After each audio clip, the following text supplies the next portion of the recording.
Well. Who saw that coming? I, for one, certainly didn't. Norwich City recorded a much-needed 3-2 win over Cardiff in South Wales on Saturday, just to maybe ease the pressure and lift the mood ever so slightly as we head into what is an international break of change for the Canaries. Welcome to this week's edition of the PinkUn Norwich City Podcast. I'm your host, Connor Southwell, joined by Seaman and Paddy Davitt to reflect on the events, not just in Cardiff, but also of what has been a pretty hectic week for Norwich City. Sam, let's start with you. A 3-2 victory. I mean, park everything else and the context, and we'll obviously get into wider discussions about David Wagner and Ben Knapper and Stuart Webber, but purely on this game in isolation, much needed. I think relief is probably the word that I would use after that. Gives your reflections on the day that was in the Welsh capital. Yeah, I felt really pleased for those fans that travelled because as much as in the long term, and we'll obviously get onto this, but in the long term it felt a bit like kicking the can down the road, and it didn't really feel like too many of the problems were solved, or that this was a platform from which Norwich could complete a sort of 180 turnaround. You just think about the amount of money and time that they've spent to be at that ground, and then I went round to speak to some of them after the game, and to see that joy coming out of the away end. It's not something I've seen or that they've seen for a long while now. So I think those very dedicated fans have deserved that for a long while, and I've almost forgotten what it's like to see a Norwich win as of they, let alone an away win. I think this was the first one since the 29th of August in the Carabao Cup. So yeah, I'm delighted for them for the reasons I sort of already spoke about. I don't feel especially jubilant about the long-term picture just as a result of that one performance, but I think there were definitely good things in there, although there were the signs of the problems that we've seen at times in the last few months. I think if that performance came in the middle of a good run, then probably we wouldn't really have been picking up on those negatives. I think it was probably a fairly decent championship performance against the average, and this is Cardiff's first loss at home since the middle of August. So yeah, a significant win for Norwich in the short term probably gives both David Wagner and Ben Knapper a little bit of time over the international break and in the weeks following that to sort of assess things and try and turn things around as they are right now. Admittedly, I don't think there's a great deal of good grace towards Wagner just from that one result. But, although Norwich have done it before, it is difficult to dismiss a head coach after a victory, and it doesn't look like that's going to happen, or at least to me, it doesn't feel like that's going to happen. So for David Wagner, principally, it's a significant win, and obviously we'll come on to the problems and why it maybe doesn't feel absolutely perfect after that. But that moment, or those couple of moments late on in the game, are why being a football fan is as enjoyable as it is at times. And I was delighted for those travelling fans. And it's the manner of the victory, isn't it, Paddy, that was something as well. 2-1 behind. We've seen this team in recent weeks not go under, that's the wrong term, but certainly not have the quality or the ingredients or the minerals to be able to respond to adversity in that way. 2-1 down with 10 minutes to go. They end up as 3-2 winners. It was a real gear change, a difference that we've seen. So I guess the obvious question that people are asking is, can this now be the catalyst for some sort of, maybe I'll use the word stable? Can they stabilize off the back of this result? Is it something that can help them achieve a bit more consistency? Because just as losing creates a real momentum, so can winning. What are your reflections on maybe the direction of travel after this win? It's probably not helped by the fact they have a 2-week break in truth. No, although it flows into, can this be the start of something? David was quite clear when delivering a little bit of bad news setback on Grant Hanley's fitness return, probably another 3 or 4 weeks down the track. But he did also then soften that by saying he expected Angus Gunn and even Ashley Barnes to be available for potentially when we resume now, which is, I think it's November the 25th, QPR at home, Ben Knapper's first official game in charge.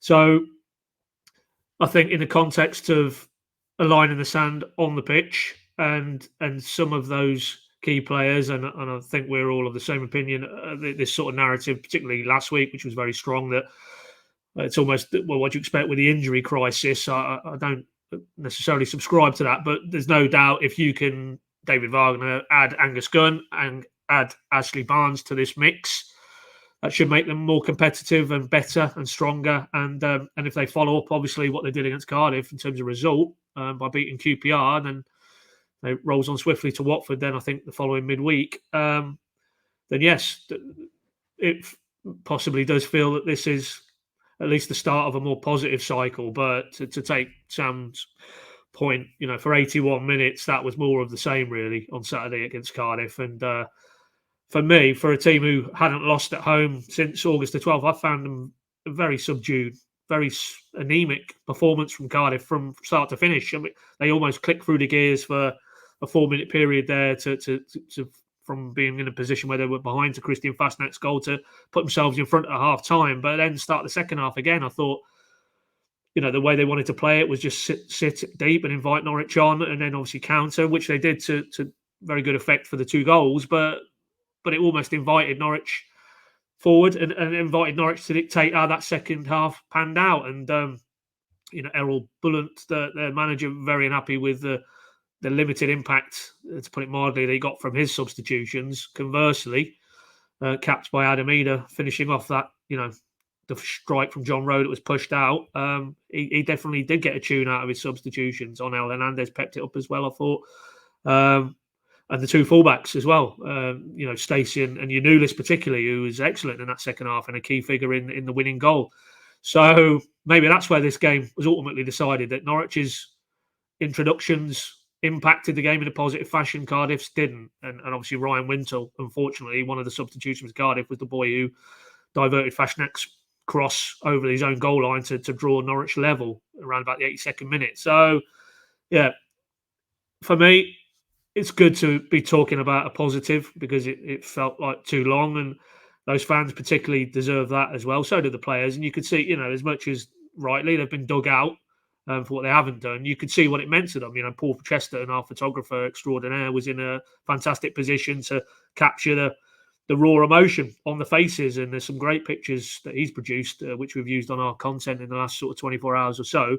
They care. This matters to them. This is their livelihoods, and they don't want to be embarrassing themselves, to put it as strong as that, as they have done on this sort of downward descent. And David Wagner and his coaches as well. None of them are in this to go through the motions, and because it's on them as individuals, it reflects on them as much as it does their team, their teammates.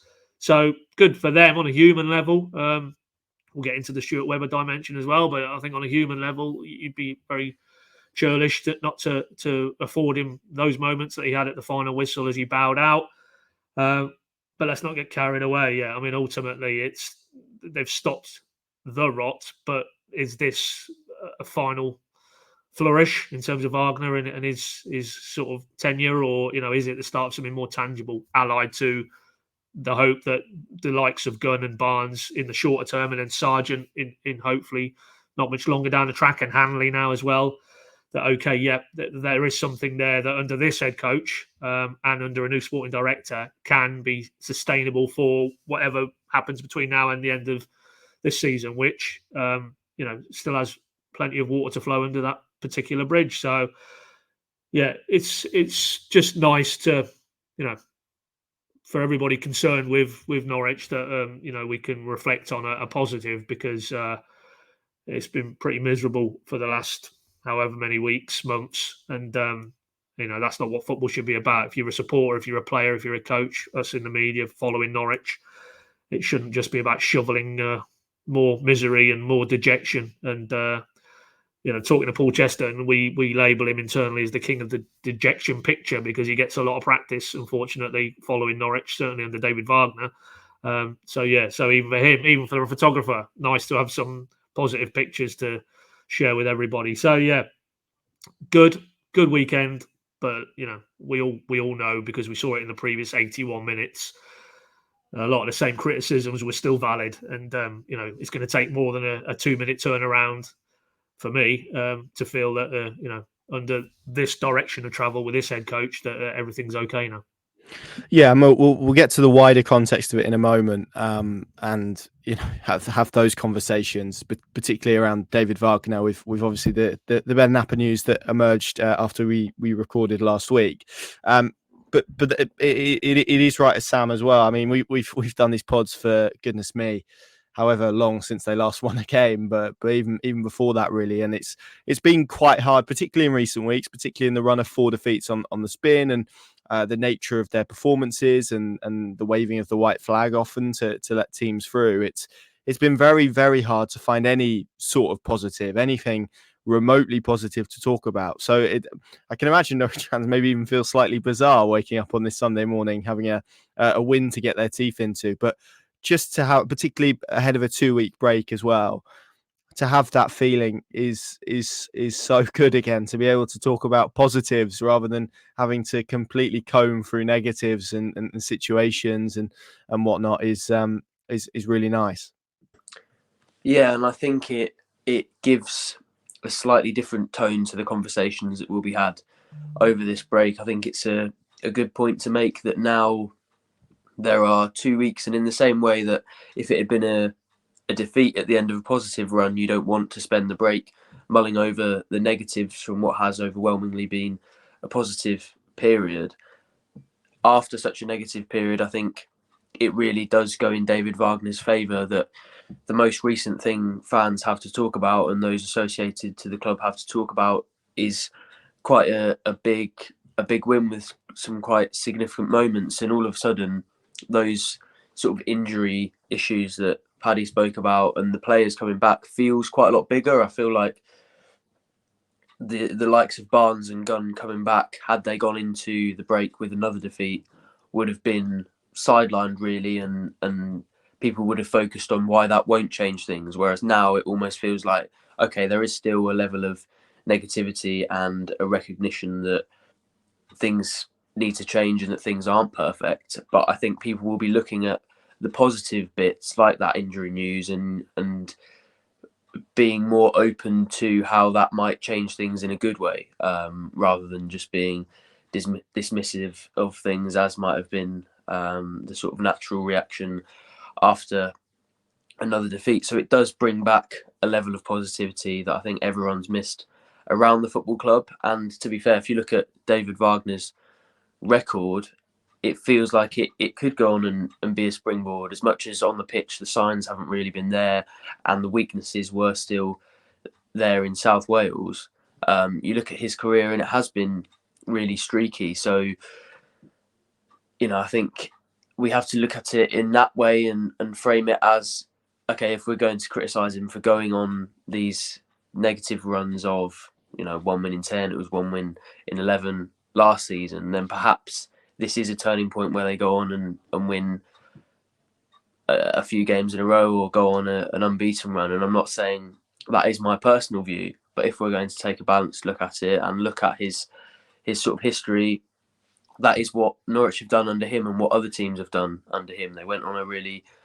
a pretty positive run when he came in, really negative one after that, and then another positive one at the start of this season. So hopefully this is the start of another one of those. I think there is, on a personal level, quite a fondness from the Norwich City fan base towards David Wagner. The way that this is felt has been completely different to Dean Smith's tenure. There didn't seem to be as much consideration for the person that Smith was and the personal side of it when he went as there is for Wagner. And all of the discussions, I think, even the ones saying that he still should go, have been saying that he deserves to leave on a positive note. So I think there probably is a willingness for him to succeed that maybe Smith hadn't earned from a sort of a point of view of connecting with the fans. I think Wagner has connected with the fans enough that they would like to see him succeed. I think there's still a scepticism over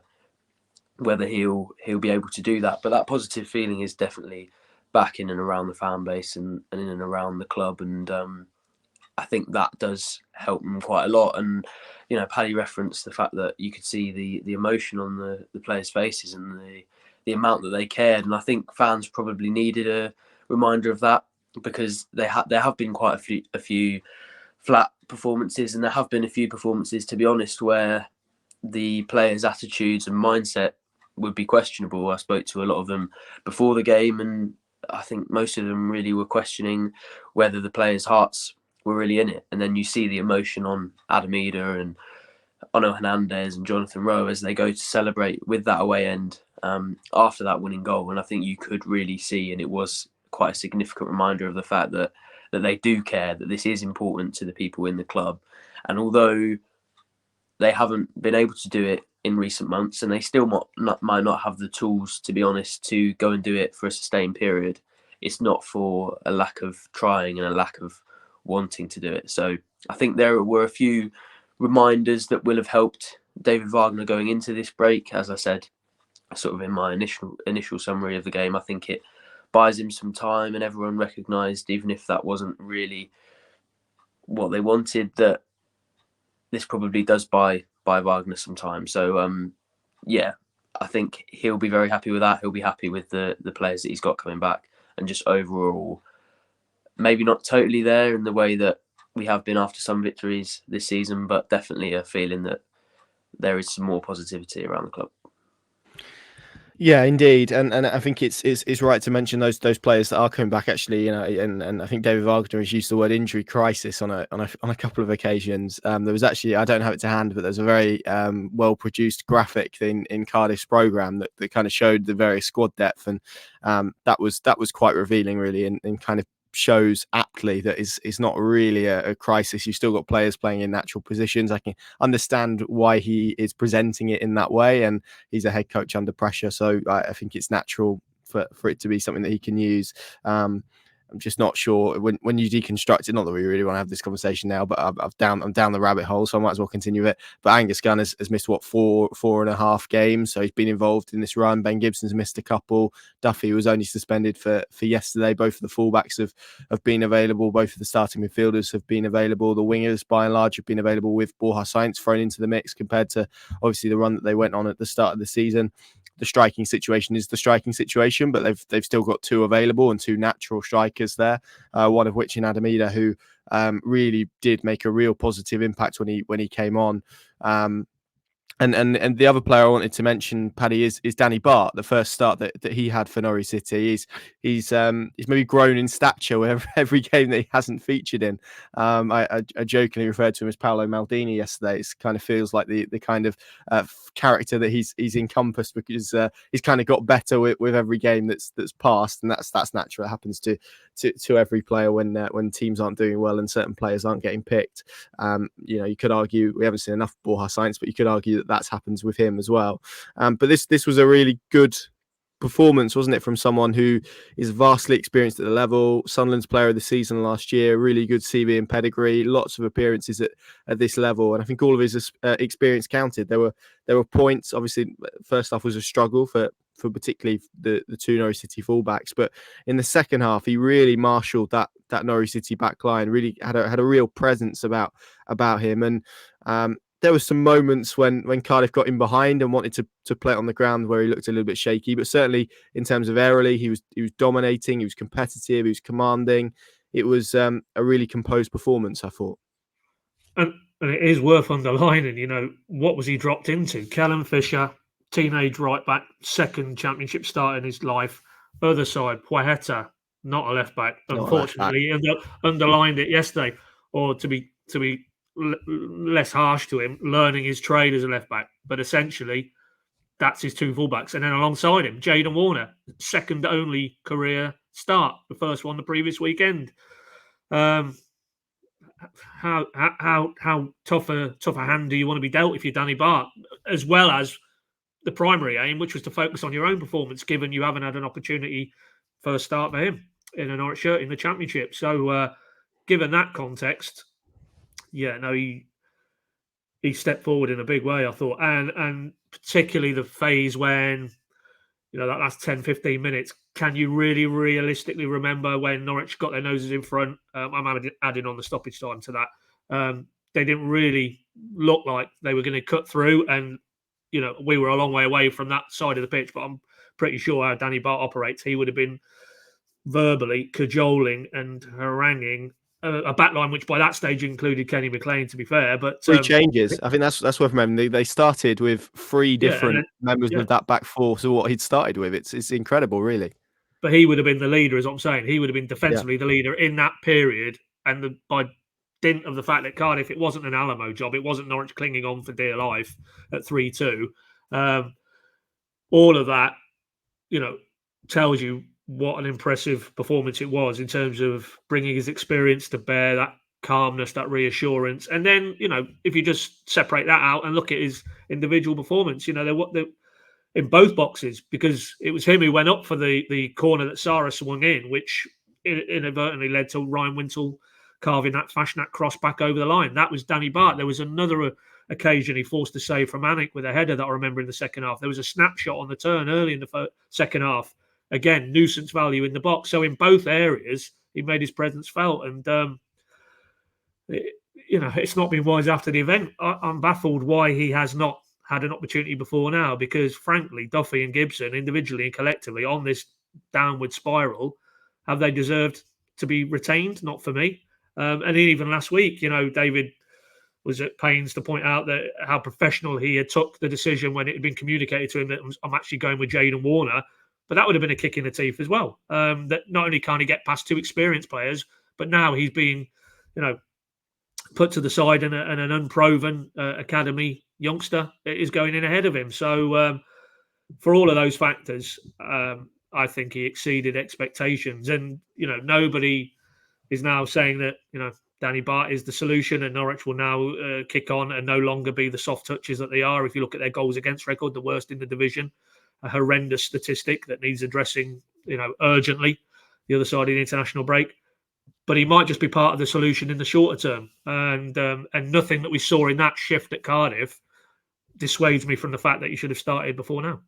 Yeah, dependable, reliable. It was a good performance, but I guess much of this conversation, it was just one performance, and it was just one game as well. The other thing I wanted to reference, Sam, Paddy touched upon it there, was the fullbacks, and David Wagner was quite bold in the way that he started. Callum Fisher, who obviously made his first start in that defeat to Sunderland a few weeks ago.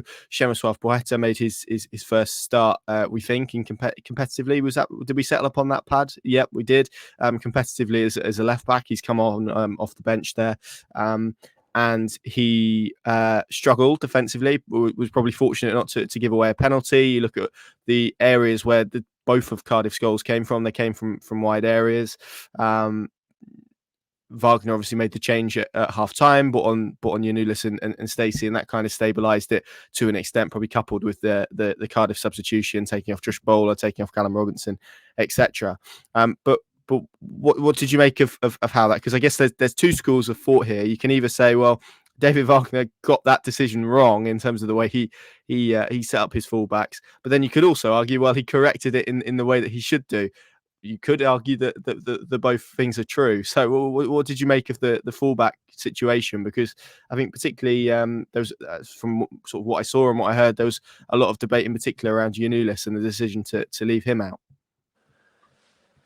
Yeah, it's quite a difficult one in terms of where you come down on Wagner. I would say, given the context and the pretext to those decisions, you probably do have to recognise that it was an error on his part. There have been some really strange tactical decisions in recent weeks. The team selection has been all over the place. To be honest, obviously, I do the tactics board video before the game where I have to predict the 11, and that's probably been the most difficult area of my work in the last few weeks, because you just never know what he's going to come out with, and rarely in recent times, of course, when you look at the results, has that actually yielded anything positive. So I think that, to be honest, was the continuation of a trend that is worrying quite a lot of fans at the moment. He tactically doesn't really seem to know what he wants to do, and it seems at this point to be just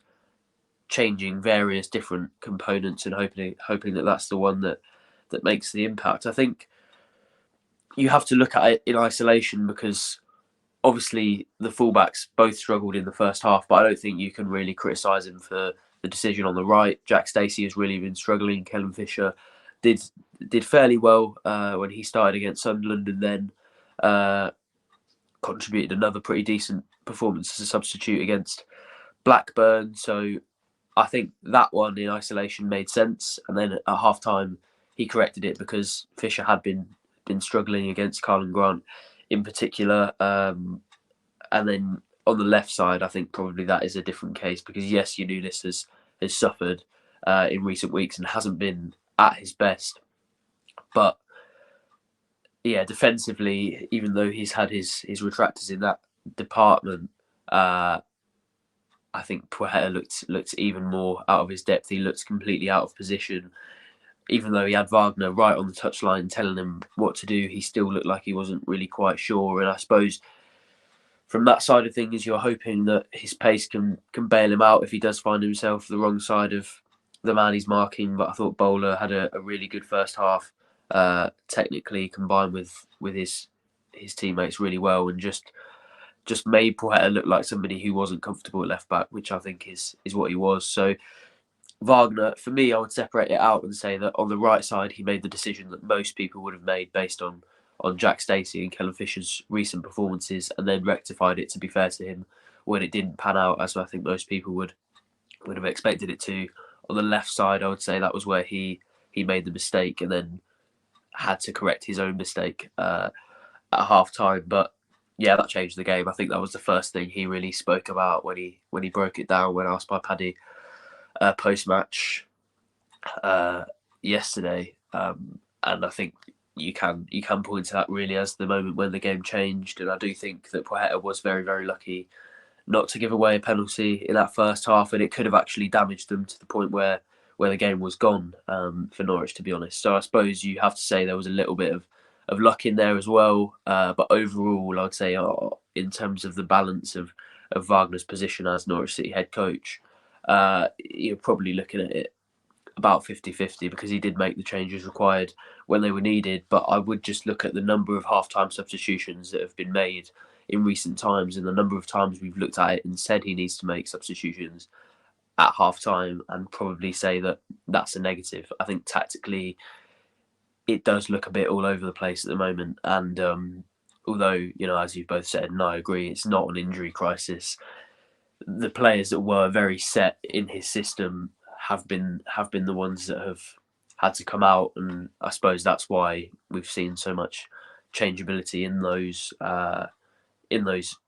team selections. But overall, you can't really complain post half time and after making those changes, because his fullbacks did really go on and make a huge difference in that second half. But I just wonder if he needs to try and be a little bit more settled and maybe make some tweaks where people would have been expecting them before now, rather than just sort of throwing in these random changes. I didn't really think it sounds strange now because they went on and turned the game around so late, but I actually thought again that the substitutions were strange ones and maybe weren't the right decisions at times. So I think it in certain areas it was probably more luck than judgment, but it's very difficult to sit here and criticise Wagner's decisions after he's just got a first win in a really long time.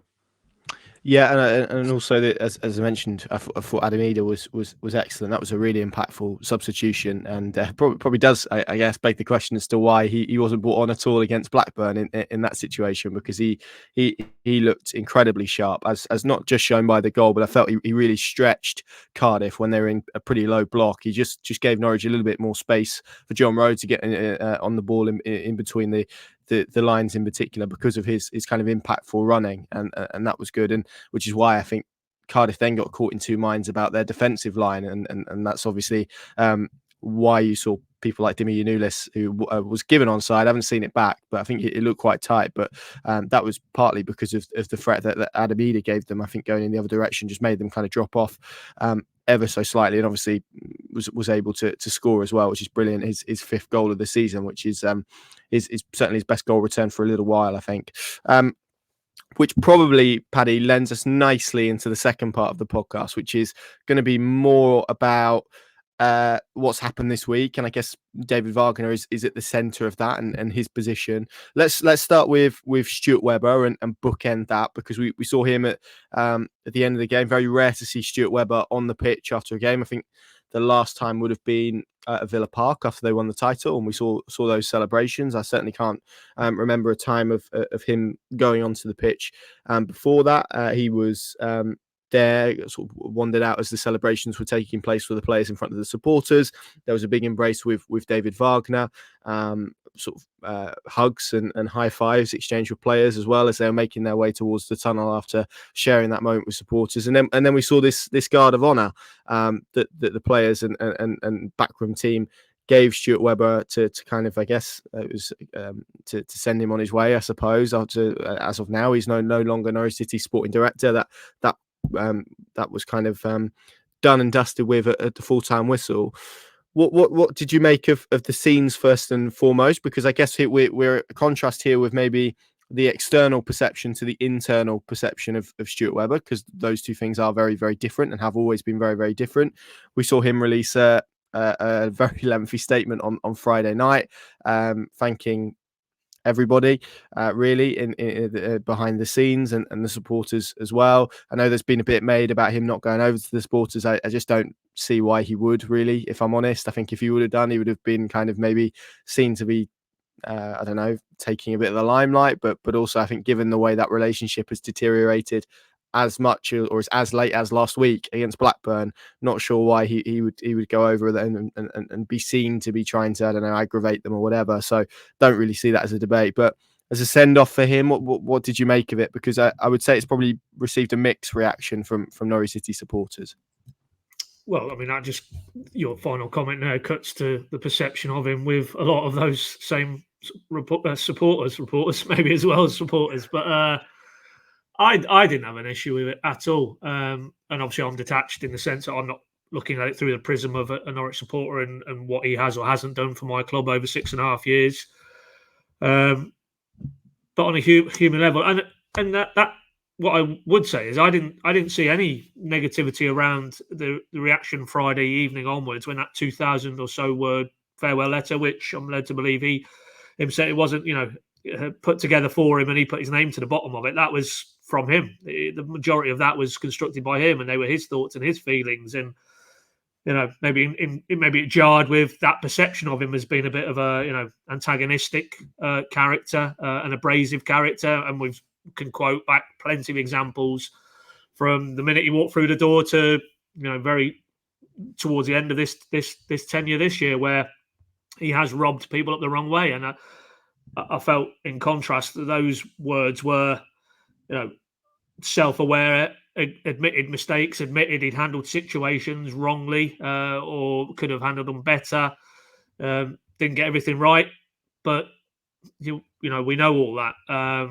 And, this, for me, it's not a black and white debate around Stuart Webber at Norwich City, because, yes, I think most would agree from the sort of transfer window of 2021 onwards, which was the prior to the second attempt at the Premier League, it's been decline, and it's been more bad decisions than good. And that's not an emotive reaction. Just look at the windows in terms of recruitment. Look at the players they've signed. Look at the lack of resale value and the lack of impact on the pitch as a collective. Yes, one or two individuals maybe, but that hasn't worked. And then that's bled through to another wholly uncompetitive season of Premier League football. Then managerial changes, plural, and yet a mid-table finish last season, and at kick-off yesterday, 17th in the division. Failure, abject failure.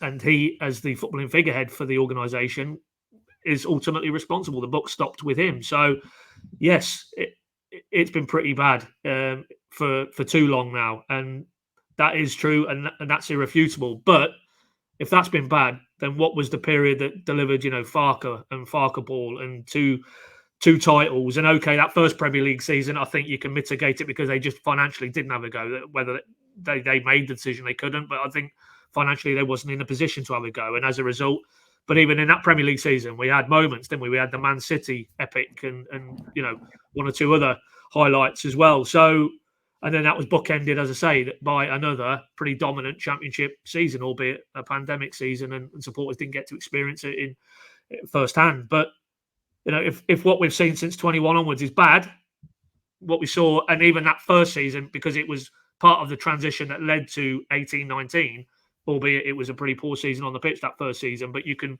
hook it into what it laid the foundations for. That was good. So, and he was the architect of that. He was the one who went out and handpicked Daniel Farke. He was the one who was keen on that defined, clear identity and footballing philosophy, which Daniel Farke was able to implement. He was the one who drove giving youth a chance, maybe out of financial necessity.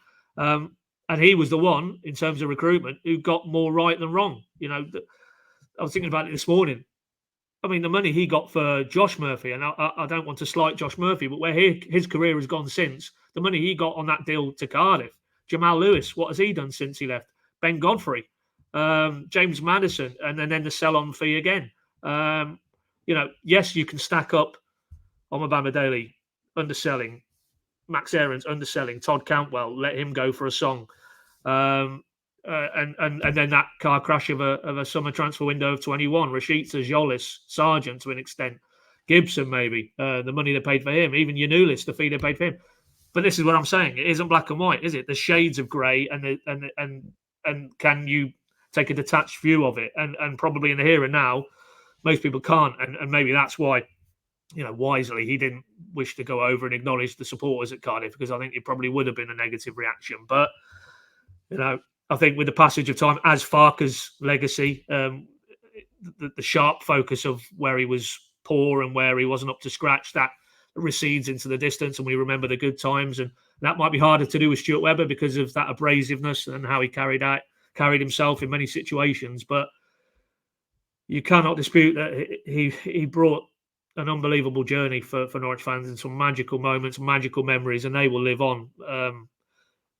As unfortunately will the negatives as well. But, as David Wagner said, I know I'd be inclined to agree, maybe his true legacy will be wrapped around Colney and that transformation of that facility with importantly, the caveat, if you can get now the right people in that academy set up mid to longer term who can use those leading facilities to actually develop talent who can then push through to Norwich's first team and then on maybe in terms of transfer resale value, that will be his abiding legacy. And it was quite clear that was, for me anyway, in the last 2 years, his main motivation, that he wanted to leave that because that will be tangible, and that if it's handled correctly and the right people are in that position within the football club to develop young talent, that will stand Norwich in good stead moving forward. But as I say, that's only really going to be probably 5, 10, 15 years down the line. So it's very hard in the here and now to dispassionately look on Stuart Webber with anything other than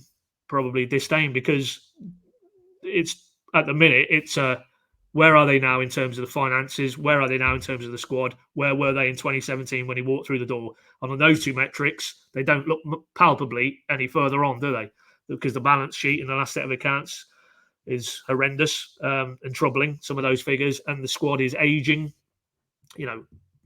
double figures of players 30 and over, and uncompetitive in terms of the last season and a half now of Championship football. So it's a very conflicted jumble of strands you have to unpick if which one to assess Stuart Webber and his impact at Norwich. But, be in no doubt, I think as time recedes, I think on balance for me, he did more good than harm. And, that's probably my opinion. And you can dispute that and then quote back some of the negative elements of that. But then, as I say, as I've tried to map out in this answer, there's a lot of positives that he was ultimately responsible for. So, for me, the reaction in terms of players and coaching staff to him yesterday at the final whistle, for me, I think he deserved that.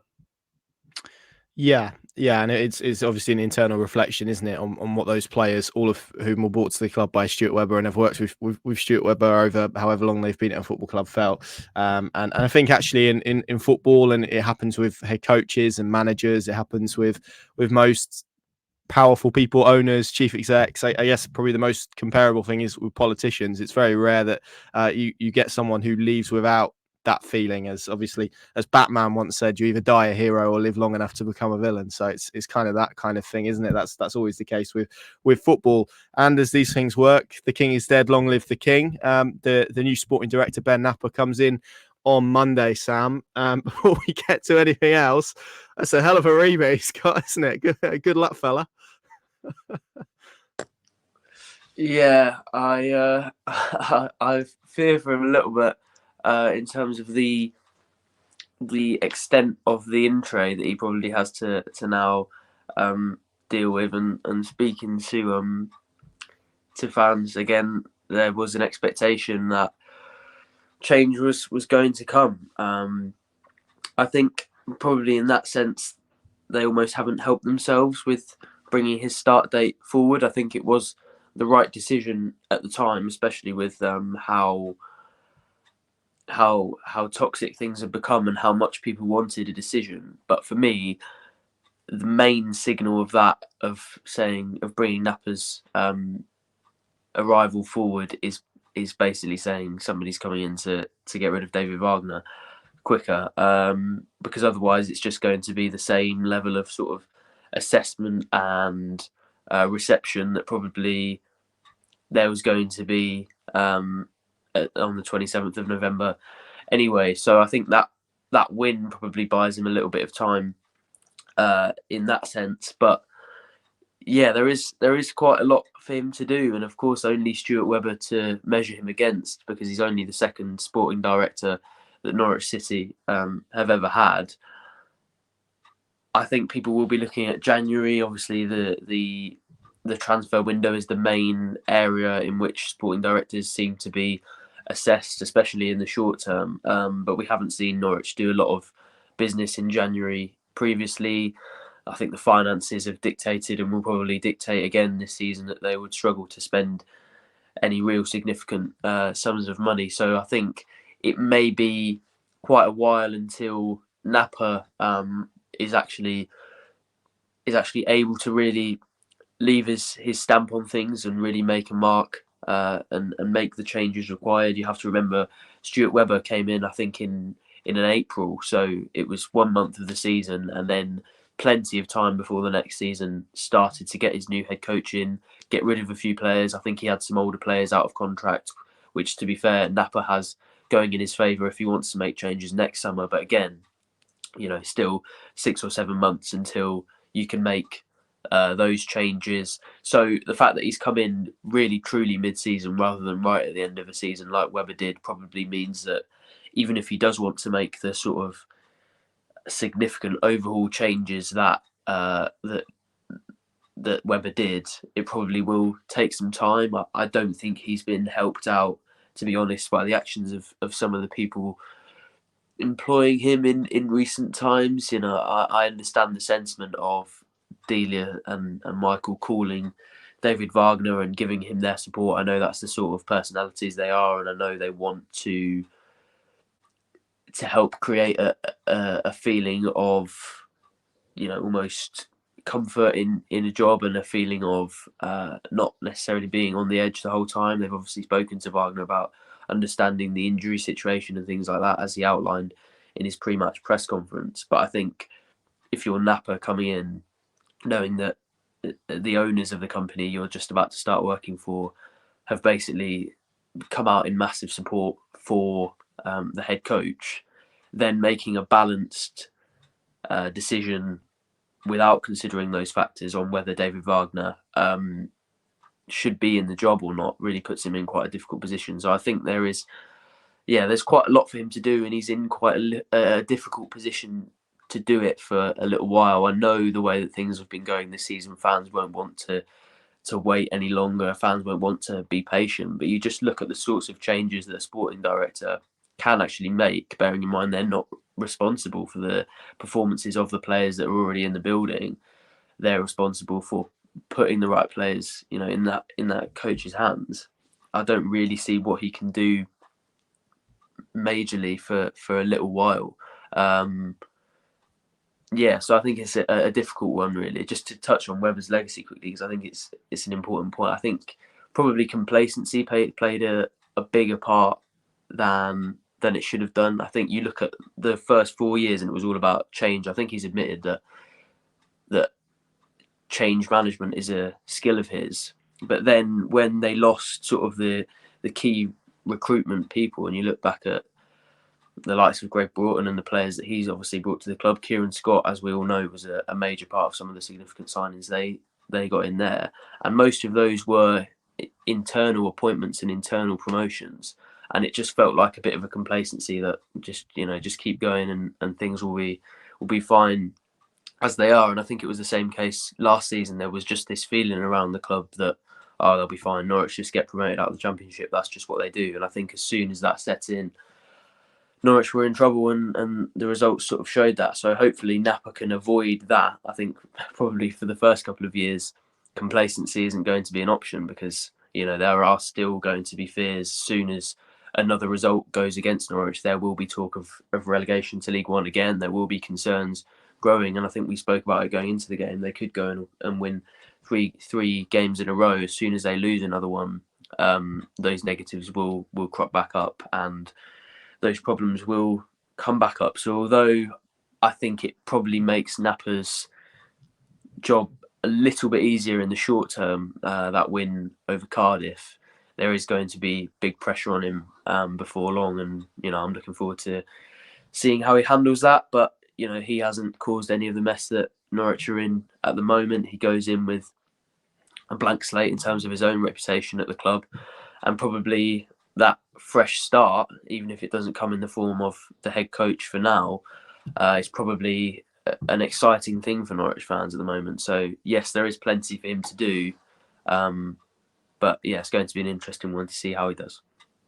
Yeah, and I guess, Paddy, that probably leads us to the conversation about his first major decision, which will be on the head coach situation, as Sam has spoken about. Norwich City did win, and that's incredibly positive. And but it is just one win, and you could zoom out and wish to zoom out and say, well, it's 2 wins in 11. It's 15 in 40 games for him as Norwich City head coach, which obviously, as we said last week, that's the number of games that he had in charge of both Schalke and of Young Boys. And it's worth adding as well, he has lost more games as Norwich City manager than he did at Schalke. He's also won more as well. I think that's worth referencing. He also has a higher win percentage at Norwich than he did at Schalke as well, where he went on that run of 1 win in 18, I think it was, or maybe winless in 18. So I think this maybe idea that Ben Knapper will be reactionary and make any kind of decision based on what he saw or didn't see at Cardiff, or what he did see or hasn't seen in recent weeks. You would like to think that isn't the case, that there is, either way, whichever way he goes, there is a real clear thought process and reasoning to which he can, as to which why. And I think the position I'm in, and this is probably where it's difficult for him, and actually I think if the game would have ended at 80 minutes yesterday and Norwich would have lost that game 2-1, then I think it would have probably been a pretty universal view from as to what the decision was. So maybe there is a little bit of that.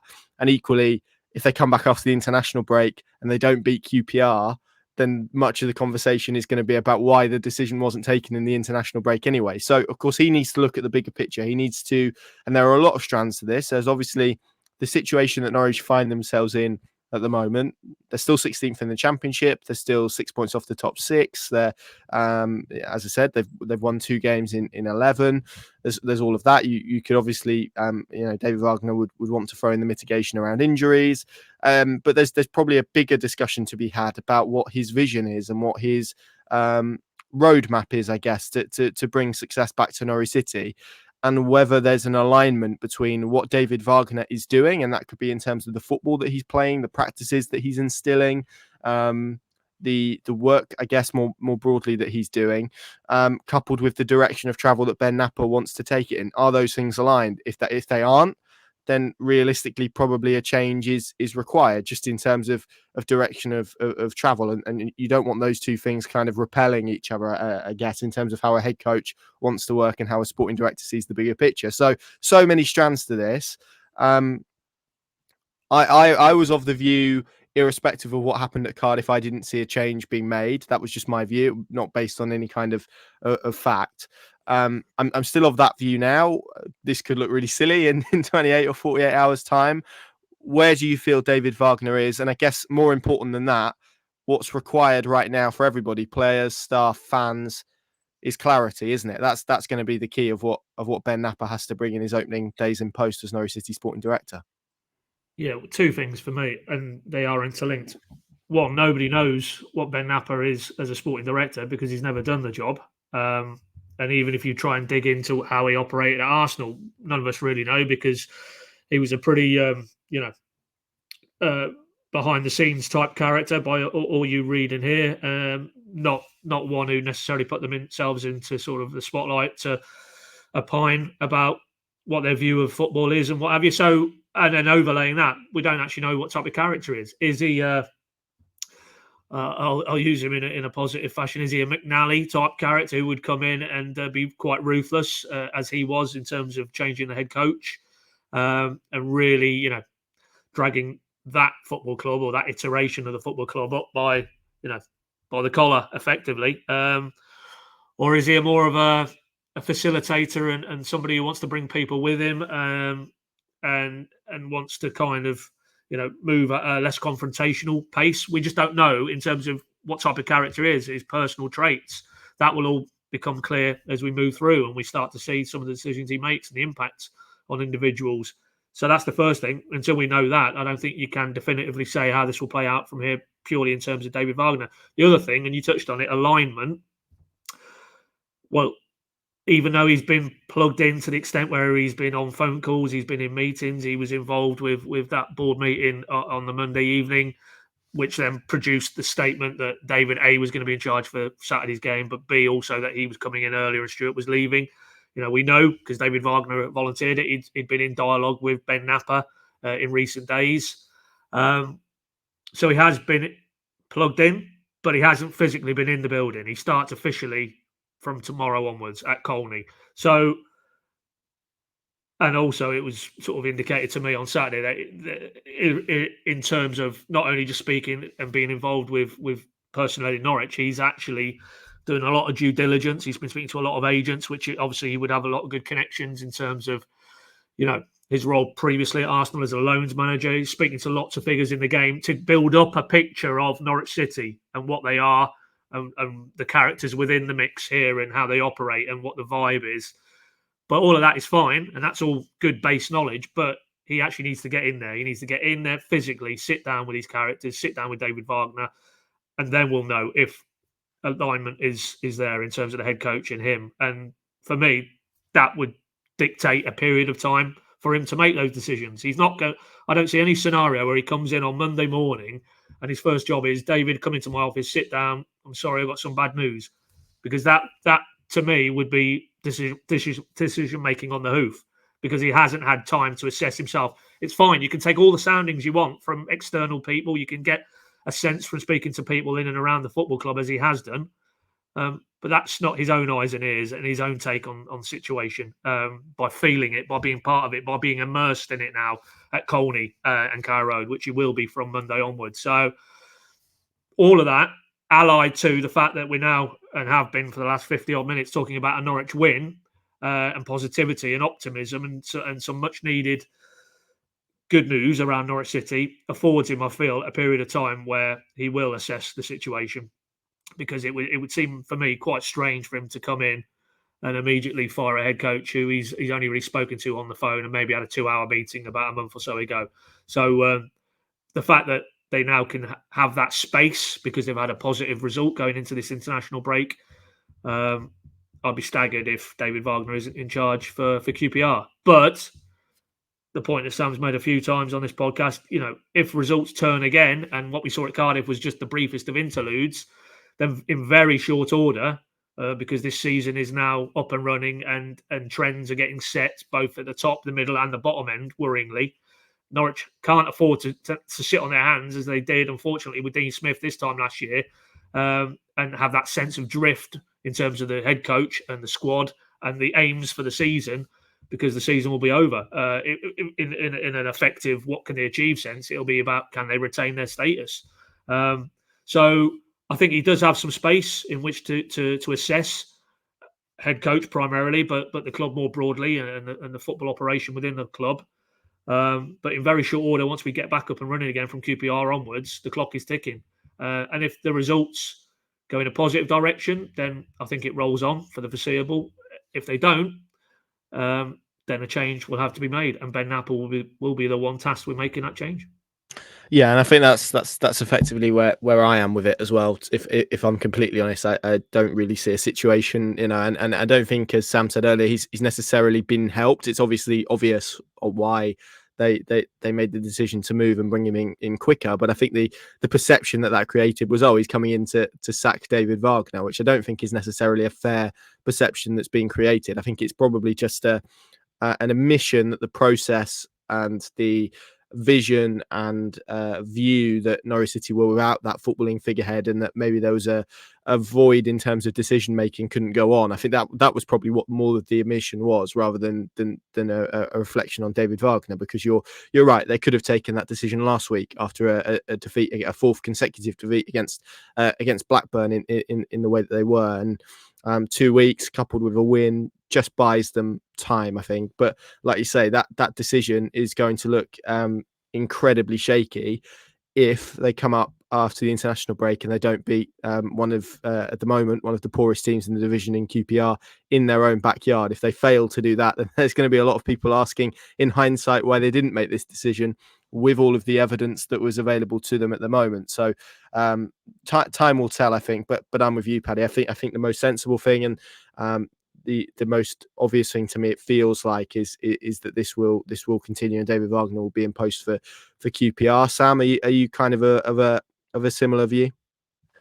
Yeah, I think it's incredibly likely he's there for QPR. But yeah, as you say, it does leave them very, very open. Given it's I think it's a good long while now until the next international break, isn't it? And we all know how busy the Christmas period is. They definitely leave themselves open if they do keep him in post, which I expect they will.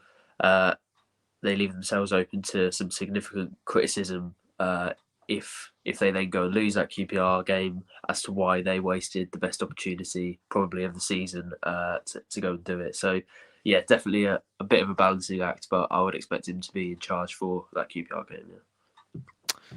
Yes, it's never dull, and I don't think it's going to be dull either.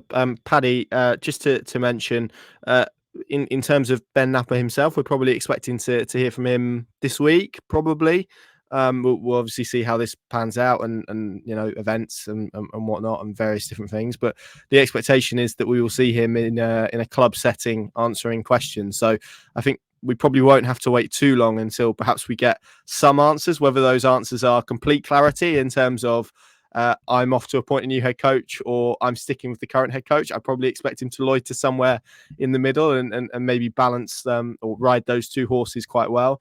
But we should get some idea of him, his vision, where he wants the football club to go in the next week or so, which is probably some long overdue answers from supporters' perspectives. Well, that is the expectation, through club channels, yes, if he's not asked about David and the situation there, you would find that a little bit strange. And okay, there might be only so much he can say, but anything he says in that setting will, because it's the first time since he's officially took over as Norwich City sporting director that we'll have heard from him. So that will be quite a fascinating sit down. But yeah, and then thereafter we'll probably get a little bit more of a sense about the type of character he is, and what he's prioritising and what he wants in terms of the mid to longer term for effectively Norwich City under his control. Indeed, and that seems like an apt place to leave it. Obviously, if anything does happen, and I think we've all documented that we're not expecting that to be the case, then we will reconvene and we will join you, lads. Any plans for the international break?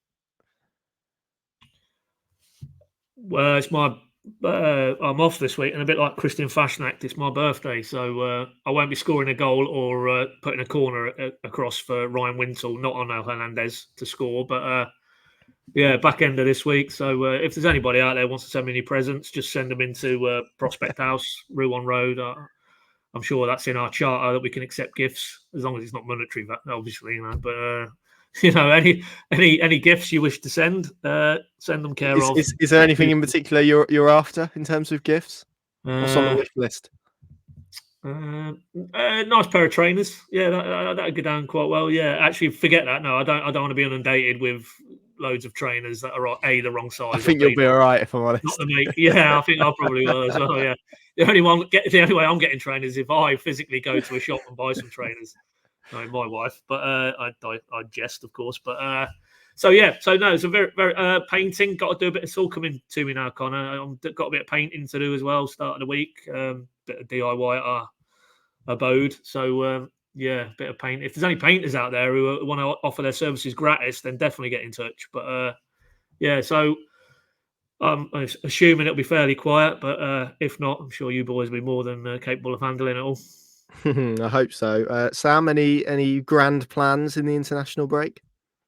I've got to go back to my parents for a dentist appointment. That's as exciting as it's going to get. Actually, my friend's engagement party is at some point in the international break, so there's that as well. But both in Wellingborough, so both incredibly exciting. But apart from that, I don't make my life sound particularly exciting when you ask me about whether I've got any plans, Connor. So next time, just ask Paddy and then just leave me, and I'll have a life of glamorous mystery for I want to know how you're getting a dentist appointment at the moment, because I certainly can't. Well, this is the thing, right? I have to travel like 100 miles to go and have a dentist appointment. There's no point trying to relocate to Norwich. So that's the way that I do it, by going to the same place I have since I was, I think, about 6. But yeah, have you got any exciting plans for the international break? I was just going to say, Connor, talking of birthdays, you've got a significant birthday in the South. I have not mine. My little boy is 4 in the second week of the international break, so I'll be blowing up balloons. Can't tie them though. I can't tie balloons. It's a real problem for me.